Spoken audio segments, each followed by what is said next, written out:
Hi friends, அனைவருக்கும் இனிய காலை வணக்கம். ஃப்ரெண்ட்ஸ், தமிழக அரசுடைய திட்டத்தை பற்றி டிஎன்பிஎஸ்சியில் முந்தைய ஆண்டுகளில் எப்படி கேள்வி கேட்டிருக்காங்க அப்படிங்கிறத நம்ம இந்த வீடியோவில் பார்க்க போகிறோம். அதாவது 12 கேள்வி நான் எடுத்துகிட்டு வந்திருக்கேன். இந்த 12 கேள்வியும் கொஞ்சம் டிஃப்ரெண்ட்டாக இருக்குது. சில கேள்விகள் ஒரே திட்டத்தை பற்றி இருக்குது. இந்த 12 கேள்வியையும் முழுமையாக பாருங்கள். அப்போ தான் உங்களுக்கு ஒரு ஐடியா கிடைக்கும், எப்படியெல்லாம் கேள்வி கேட்குறாங்க, எப்படி நம்ம படிக்கணும் அப்படிங்கிற ஐடியா கிடைக்கும். ஸோ முழுமையாக பார்த்து யூஸ் பண்ணிக்கோங்க. வீடியோக்குள்ளே போகிறதுக்கு முன்னால் ஃப்ரெண்ட்ஸ், வீடியோ பிடிச்சிருந்தால் லைக் போடுங்க ஃப்ரெண்ட்ஸ். நிறைய பேர் வீடியோவை பார்க்குறீங்க, ஆனால் லைக் போடுறதுங்கிறது ரொம்ப கம்மியாக இருக்குது. நீங்கள் போடுற லைக், நீங்கள் போடுற கமெண்ட்டு எல்லாமே எங்களை பூஸ்டப் பண்ணுது. ஸோ உங்களால் முடிஞ்சது அப்படின்னா தாராளமாக லைக் போடுங்க. வீடியோ எப்படி இருந்தது அப்படிங்கிறதையும் மறக்காமல் கமெண்ட்டில் போட்டு விடுங்க. இதே மாதிரி நிறைய வீடியோ போட்டிருக்கோம், எல்லா வீடியோவையும் பார்த்து யூஸ் பண்ணிக்கோங்க. சரி, இன்றைய வினாக்களை பார்க்கலாங்களா? முதல் கேள்வியை பாருங்கள். தமிழக அரசின் புதுமை பெண் திட்டம் எதை உறுதிப்படுத்துகிறது? தமிழ்நாடு அரசு புதுமை பெண் திட்டம்னு ஒரு திட்டம் கொண்டு வந்தாங்க. இந்த திட்டம் எதை உறுதிப்படுத்துதுன்னு கேட்குறாங்க. அதாவது எதுக்காக இந்த திட்டம் கொண்டு வரப்பட்டது, அதான் கேள்வி. இந்த திட்டத்தை பற்றி நம்ம ஜஸ்ட்டு தெரிஞ்சுக்கலாங்களா? இந்த திட்டம் 2022 தொடங்கப்பட்டதுங்க. 2022 செப்டம்பர் மாதம் 5ஆம் தேதி, அதாவது ஆசிரியர் தினம் அன்னைக்கு தொடங்கியிருக்காங்க. இந்த திட்டத்தின் மூலமாக பெண் குழந்தைகள் 6ஆம் வகுப்புலேருந்து 12ஆம் வகுப்பு வரை கவர்மெண்ட் ஸ்கூலு, அரசுடைய நிதியுதவி பெறும் ஸ்கூல் அங்கே படிச்சுட்டு உயர்கல்வி படிக்கிறதுக்காக போனாங்கன்னா மாதந்தோறும் காசு வழங்கப்படும். அவங்களுடைய வங்கி கணக்குக்கு நேரடியாக பணத்தை அனுப்பிடுவாங்க. இதுதான் புதுமை பெண் திட்டம். இந்த திட்டம் முன்னாடியே இருந்தது. முன்னாடி எப்படி இருந்தது?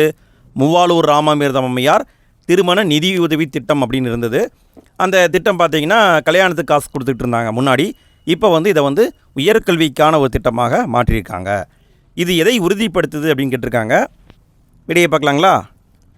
விடை, பெண்களுக்கு உயர்கல்வி வழங்குதல். இன்னும் ஒரு எக்ஸ்ட்ரா தகவலை தெரிஞ்சுக்கலாம். இந்த திட்டம் பெண்களுக்கான ஒரு திட்டம். பசங்களுக்கும் திட்டம் இருக்குது. பசங்களுக்கு தமிழ் புதல்வன் அப்படிங்கிற ஒரு திட்டம் இருக்குதுங்க. பெண்கள் அப்படின்னா புதுமை பெண் திட்டம், பசங்கன்னா தமிழ் புதல்வன் திட்டம். இந்த திட்டம் போன வருஷம் தான் தொடங்கப்பட்டதுங்க.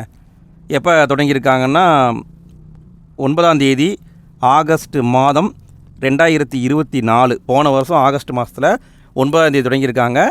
எங்கே தொடங்கினாங்கன்னா கோயமுத்தூர், கோவையில் தொடங்கினாங்க. இந்த ஸ்கீம் பசங்களுக்கு, சரிங்களா? பெண்களுக்குன்னா புதுமை பெண் திட்டம், பசங்களுக்குன்னா தமிழ் புதல்வன் திட்டம். 2வது கேள்வியை பாருங்கள். புதுமை பெண் திட்டத்தின் மூலம் மாணவிகளின் வங்கி கணக்கில் நேரடியாக பணம் செலுத்தப்படுகிறது. இதன் பயன், இதனால் என்ன யூஸ்ன்னு கேட்குறாங்க. அதாவது ஸ்கீம்ஸை பற்றி கேட்கல, இந்த திட்டத்தால் காசு கொடுக்குறோம், அதனால் என்ன யூஸ் அப்படின்னு கேட்டிருக்காங்க. ஸோ நம்ம என்ன பண்ணணும்? அந்த திட்டம் எப்போ தொடங்கப்பட்டதுன்னு தெரிஞ்சுக்கணும், எதுக்காக தொடங்கப்பட்டதுன்னு தெரிஞ்சுக்கணும், அந்த திட்டத்தால் என்ன யூஸு அதையும் நம்ம தெரிஞ்சுக்கணும். இதுக்கான விடையை பார்க்கலாங்களா? விடை அப்படின்னு பார்த்தீங்கன்னா, அரசு உயர்கல்வி நிறுவனங்களில் மாணவிகளின் சேர்க்கை விகிதம் அதிகரிப்பு, மாணவிகள் சேர்வது அதிகமாகும். 3வது கேள்வி பாருங்கள். முதலமைச்சரின் பெண் குழந்தைகள் பாதுகாப்பு திட்டம் எந்த ஆண்டு தொடங்கப்பட்டது? ஒரு திட்டம் இருக்குதுங்க, பெண் குழந்தைகள் பாதுகாப்பு திட்டம். இது ரொம்ப நாளைக்கு முன்னாடியே தொடங்கப்பட்ட திட்டங்க. இது எப்போ தொடங்கப்பட்டதுன்னு கேட்டிருக்காங்க. இது டைரெக்டான ஒரு வினா தான். விடையை பார்க்கலாங்களா? 1992 தொடங்கினாங்க. இந்த பெண் குழந்தைகள் பாதுகாப்பு திட்டத்தில் என்ன பண்ணுவாங்க அப்படின்னா, ஒரு பெண் குழந்தை தான் ஒரு வீட்டில் இருக்குன்னு வச்சுக்கோங்களேன். பசங்க இருக்கக்கூடாது, பெண் குழந்தை தான் இருக்கணும். ஒரு பெண் குழந்தை இருந்தால் அந்த குழந்தை மேலே 50,000 ரூபாய் டெபாசிட் பண்ணிடுவாங்க. அந்த பெண் குழந்தை 12ஆம் வகுப்பு வரை படிக்கணும். அதுக்கு மேற்கொண்டு 18 வயசு ஆகியிருக்கணும். அப்போ தான் அந்த காசை போய் நம்மளால் எடுக்க முடியும். 50,000 டெபாசிட் பண்ணிடுவாங்க, கவர்மெண்ட்டே பண்ணிடுவாங்க. இப்போ ஒரு வீட்டில் 2 பெண் குழந்தை தான் இருக்குது அப்படின்னா அவங்களுக்கு 25,000 அப்படின்னு பணத்தை பிரித்து போட்டுருவாங்க. நல்லா கவனிங்க, பெண் குழந்தை மட்டும்தான் இருக்கணும், ஆண் குழந்தை இருக்கக்கூடாது, சரிங்களா? இதான் முதலமைச்சரின் பெண் குழந்தைகள் பாதுகாப்பு திட்டம். இந்த திட்டத்தை பொறுத்த வரைக்கும் முன்னாடி வேறு பேரில் இருந்திருக்கும். சிவகாமி அம்மையார் நினைவு பெண் குழந்தைகள் பாதுகாப்பு திட்டம்னு இருந்தது. இதை பிறகு தான் என்ன பண்ணிட்டாங்கன்னா முதலமைச்சரின் பெண் குழந்தைகள் பாதுகாப்பு திட்டம்னு மாற்றிட்டாங்க. அடுத்து 4வது கேள்வியை பாருங்கள். முதலமைச்சரின் பெண் குழந்தைகள் பாதுகாப்பு திட்டம் தொடர்பாக பின் வருவனவற்றுள் எது சரியானது? இதுவும் அதே திட்டம் தான், பட் இங்கே என்ன கேட்டிருக்காங்க, எது சரின்னு கேட்டிருக்காங்க. 4 ஆப்ஷன் கொடுத்துருக்காங்க பாருங்கள். கூற்று 1, பெண்கள் 18 வயதிற்கு பின்பு திருமணம் செய்ய ஊக்குவித்தல். 18 வயசுக்குள்ளே கல்யாணம் பண்ணக்கூடாது, 18 வயசுக்கு மேலே தான் கல்யாணம் பண்ண வைக்கணும். இது நோக்கம். இரண்டாவது கூற்று, 2 பெண் குழந்தைகளுடன் குடும்ப கட்டுப்பாடு விதிகளை பின்பற்ற பெற்றோர்களை ஊக்கப்படுத்துதல். அவங்க பசங்க வேணும், பையன் குழந்தை வேணும் அப்படின்னு சொல்லிட்டு அதிகமான குழந்தையை பெற்றுக்குவாங்க. அதை தடுத்து 2 பெண் குழந்தை இருந்தால் அதோட போதும் அப்படிங்கிற ஒரு பிளானை கொண்டு வரதுக்காக வச்சுருக்காங்க.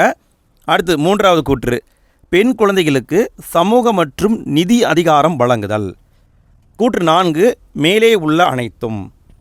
இதுக்கான விடை என்னன்னு பார்த்தீங்கன்னா எல்லாமே சரிதான். இது எல்லாமே இந்த திட்டத்துடைய நோக்கம்.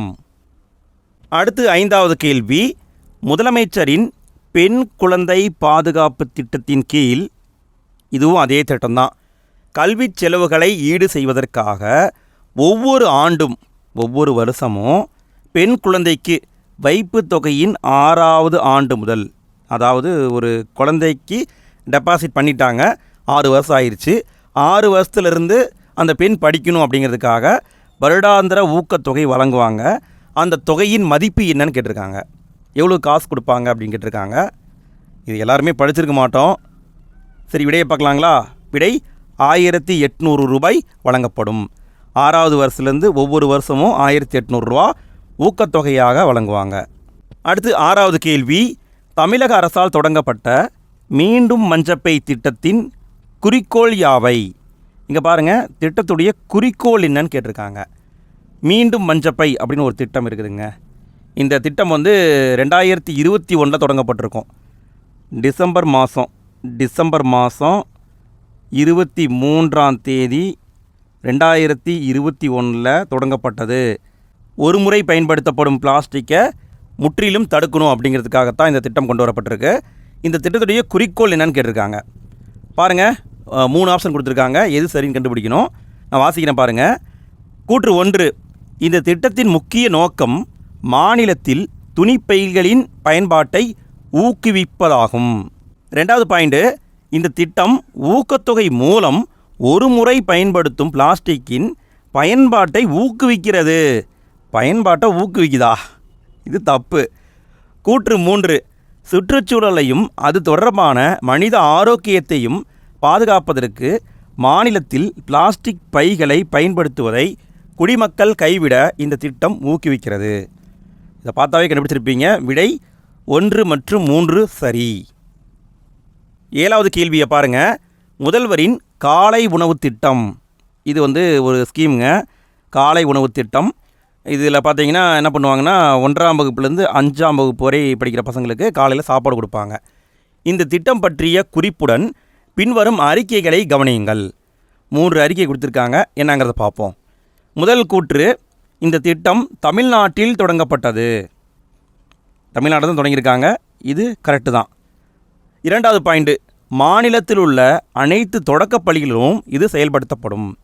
நல்லா கவனிங்க, மாநிலத்தில் இருக்கிற அனைத்து தொடக்கப் பள்ளியிலும் இது செயல்படுத்தப்பட மாட்டாது. அரசு பள்ளி அதில் மட்டும்தான் செயல்படுத்துவாங்க. அப்போ கூற்று 2 தவறு. 3வது கூற்று, இந்த திட்டம் இந்தியாவில் ஒரு முன்னோடி திட்டமாகும் மற்றும் மற்றவர்கள் பின்பற்றுவதற்கு முன்மாதிரியாகும். இது சரியான்னு கேட்டால் சரிதான். அப்போ விடைன்னு பார்த்தீங்கன்னா 1 மற்றும் 3 சரி. ஸோ இங்கே பார்த்தீங்கன்னா எப்படி கேட்டிருக்காங்க பாருங்கள். அதாவது கொஞ்சம் அப்படியே டிஃபிகல்ட்டாக யோசிக்கிற மாதிரி கேட்டிருக்காங்க. நம்ம என்ன பண்ணுவோம்னா, அனைத்து தொடக்கப்பள்ளி எல்லா ஸ்கூல்லையும் தானே சாப்பாடு போடுறாங்க அப்படி நினச்சிருவோம். ஆனால் நல்லா கவனிங்க, இது தப்பு. இந்த திட்டத்தை பற்றி நம்ம கொஞ்சம் தெரிஞ்சுக்கலாம். இந்த முதலமைச்சரின் காலை உணவு திட்டமானது 15 செப்டம்பர் மாதம் 15ஆம் தேதி 2022 தொடங்கப்பட்டது. எங்கே தொடங்கினாங்கன்னா, மதுரையில் நெல்பேட்டைன்னு ஒரு இடம் இருக்குது. அங்கே ஆதிமூலம் மாநகராட்சி பள்ளியா என்னமோ ஒரு பள்ளி, அந்த பள்ளியில் தொடங்கினாங்க. செப்டம்பர் 15 என்பது அறிஞர் அண்ணாவுடைய பிறந்த தினம். நம்ம முன்னாடியே ஷார்ட்கட்டில் சொல்லியிருப்போம், பழைய வீடியோவில் நம்ம சொல்லியிருப்போம், அண்ணா அனைவருக்கும் சாப்பாடு வழங்கினார் அப்படி சொல்லியிருப்போம். ஸோ அப்போ இந்த திட்டம் தொடங்கப்பட்டிருக்கு. 2022 செப்டம்பர் 5 தொடங்கினாங்க. முன்னாடியே பார்த்தோம்னா என்ன இருக்குது, மதிய உணவு திட்டம் இருக்குது. மதிய உணவு திட்டத்தை கொண்டு வந்தவர் காமராசர். 1957 மதிய உணவு திட்டம் வந்திருக்கும். அதை சத்துணவு திட்டமாக மாற்றியவர் எம்ஜிஆர் அவர்கள் 1982 அதை சத்துணவு திட்டமாக மாற்றிருப்பார். 8வது கேள்வி, முதலமைச்சரின் காலை உணவு திட்டத்தை பற்றி பின்வரும் அறிக்கைகளை கவனிங்கள். இங்கேயும் எக்ஸாக்டாக அதே மாதிரி தான் கேட்டிருக்காங்க பாருங்கள். சரி, என்ன கேட்டிருக்காங்கன்னு பாருங்கள். இந்த திட்டம் தமிழகத்தால் தொடங்கப்பட்டது, கரெக்டு. கூற்று 2, இது தமிழகத்தில் உள்ள அனைத்து மேல்நிலைப்பள்ளி மாணவர்களுக்காக செயல்படுத்தப்படும்.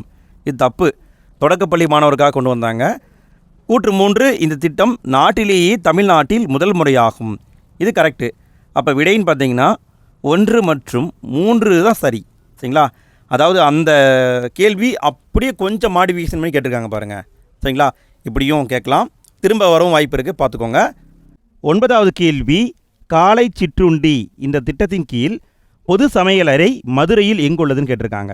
நம்ம முன்னாடி பார்த்தோம் இல்லைங்களா, முதலமைச்சரின் காலை உணவு திட்டம்னு பார்த்தோம்ல, அதுதாங்க காலை சிற்றுண்டி திட்டம்னு இங்கே கொஞ்சம் மாற்றி கேட்டிருக்காங்க. இங்கே என்ன கேட்டிருக்காங்க, பொது சமையலறை மதுரையில் எங்குள்ளதுன்னு கேட்டிருக்காங்க. அதாவது எங்கே தொடங்கப்பட்டது அப்படின்னு கேட்கல, எங்கே இருக்குது அப்படின்னு நம்மளை குழப்பற மாதிரி கேட்டிருக்காங்க. ஆக்சுவலாக இந்த கேள்வி என்ன அப்படின்னா, இந்த காலை சிற்றுண்டி திட்டம் முதல்ல எங்கே தொடங்கப்பட்டது, இதான் கேள்வி. இதுக்கான பதில் என்னன்னு பார்த்தீங்கன்னா, மதுரையில் இருக்கிற நெல்பேட்டை, அங்கே தான் தொடங்கப்பட்டுள்ளது. 10வது கேள்வி, அத்திக்கடவு அவிநாசி திட்டம் பற்றி கேட்டிருக்காங்க. அத்திக்கடவு அவிநாசி திட்டம் தொடர்பான கீழ்கண்ட கூற்றுகளுள் எவை சரியானவை? 3 கூற்று கொடுத்துருக்காங்க. எது சரி அப்படின்னு கேட்டிருக்காங்க. நான் வாசிக்கிறேன் பாருங்கள். கோயம்புத்தூர், திருப்பூர் மற்றும் ஈரோடு மாவட்டங்கள் இந்த திட்டத்தால் பலனடைகின்றன. அதாவது கோயம்புத்தூர், திருப்பூர், ஈரோடு இந்த 3 மாவட்டத்துக்கும் யூஸ்ஃபுல்லான திட்டம் தான் அத்திக்கடவு அவிநாசி திட்டம். சரி, 2வது பாயிண்ட் பாருங்கள். ஈரோடு மாவட்டத்தில் உள்ள காளிங்கராயன் அணையிலிருந்து 1.5 டிஎம்சி உபரி நீரை இந்த திட்டத்திற்காக எடுக்க உத்தேசிக்கப்பட்டது. காளிங்கராயன் அணையிலிருந்து இவ்வளோ தண்ணி எடுக்க போகிறாங்களாம். கூற்று 3, இந்த திட்டம் 2456.41 கோடி மதிப்பீட்டில் செயல்படுத்தப்பட்டு மேற்குறிப்பிட்ட மாவட்டங்களின் 28,464 ஏக்கர் நிலங்களுக்கு பாசன நீர் வழங்குகிறது. இந்த 3 கூற்றும் சரியானு கேட்டிருக்காங்க. இதுக்கான விடை என்னன்னு பார்த்தீங்கன்னா, விடை கூற்று 1, 2 மட்டும் சரி, 3 தவறு. ஆக்சுவலாக இது என்னன்னு பார்த்தீங்கன்னா, இது வந்து ஒரு பாசன திட்டங்க. இது வந்து பார்த்தீங்கன்னா 2019 கவர்மெண்ட்டால் சொல்லப்பட்டிருக்கு. அதாவது 28 பிப்ரவரி மாதம் 2019 இந்த திட்டத்துக்கான அடிக்கல் போட்டாங்க. பட் இப்போ தான் இந்த திட்டம் வந்து பயன்பாட்டுக்கு வந்திருக்கு. அதாவது 2024 போன வருஷம் ஆகஸ்ட் மாதம் ஆகஸ்ட் 17 தான் இந்த திட்டத்தை மீண்டும் வந்து செயல்படுத்த ஆரம்பிச்சிருக்காங்க. இதுக்கான பட்ஜெட் அப்படின்னு பார்த்தீங்கன்னா 1916 கோடி. பட் இந்த பட்ஜெட்டை வந்து நம்ம படிச்சிருப்போமான்னு கேட்டால் படிச்சிருக்க மாட்டோம். என்ன திட்டம், அது எதுக்காக அப்படிங்கிறத மட்டும் படிச்சிருப்போம். பட் இங்கே என்ன பண்ணியிருக்காங்க, அந்த பட்ஜெட்டையும் கேட்டிருக்காங்க. ஸோ விடை பார்த்தீங்கன்னா 1, 2 சரி, 3 தவறு. அடுத்து 11வது கேள்வி, அத்திக்கடவு அவிநாசி திட்டம் அதை பற்றி தான் கேட்டிருக்காங்க. என்பது கீழ் வருவனவற்றுள் எதனுடன் தொடர்புடையது? அதாவது எந்த இதோட தொடர்புடையதுன்னு கேட்டிருக்காங்க. பாருங்கள், எரிசக்தி சேமிப்பு, நீர்த்தர பரிசோதனை, வறட்சியை தாங்கி வளரும் பயிர்கள், குடிநீர் மற்றும் நிலத்தடி நீர் செறிவூட்டுதல். இதில் எது வரும் அப்படின்னு கேட்டிருக்காங்க. இதுக்கான விடை என்னன்னு பார்த்தீங்கன்னா, குடிநீர் மற்றும் நிலத்தடி நீர் செறிவூட்டும் திட்டம். சரிங்களா? அதாவது இந்த திட்டம் எதோட ரிலேட் பண்ணப்பட்டது அப்படிங்கிறதையும் நம்ம தெரிஞ்சு வச்சுக்கணும், அதையும் கேட்பாங்க. 12வது கேள்வி, தமிழக அரசால் செயல்படுத்தப்படும் அத்திக்கடவு அவிநாசி திட்டம் குறித்து பின்வரும் கூற்றுகளில் எது உண்மை? அதாவது 3 கூற்று கொடுத்துட்டு எது உண்மைன்னு கேட்டிருக்காங்க. முதல் பாயிண்ட் பாருங்கள், பவானி ஆற்றில் இருந்து உபரி நீர் எடுக்கப்பட்டு இந்த திட்டத்திற்கு பயன்படுத்தப்படும். அதாவது அத்திக்கடவு அவிநாசி திட்டம், இந்த திட்டத்துக்கு மேல் பவானி திட்டம் அப்படிங்கிற ஒரு பேரும் இருக்குங்க.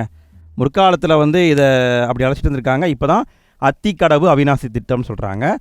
ஸோ இதில் வந்து முதல் பாயிண்ட் இது. 2வது பாயிண்ட்டு, தொழில்துறை நோக்கத்திற்கும் தண்ணீரை பயன்படுத்தி இந்த திட்டம் அனுமதிக்கப்படுகிறது.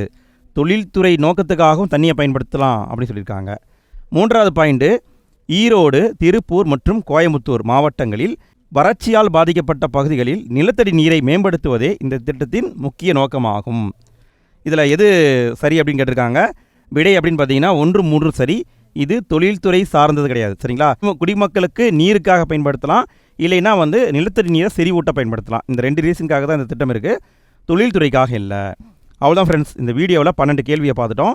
இந்த கேள்விகள் உங்களுக்கு யூஸ்ஃபுல்லாக இருந்திருக்குன்னு நினைக்கிறேன்.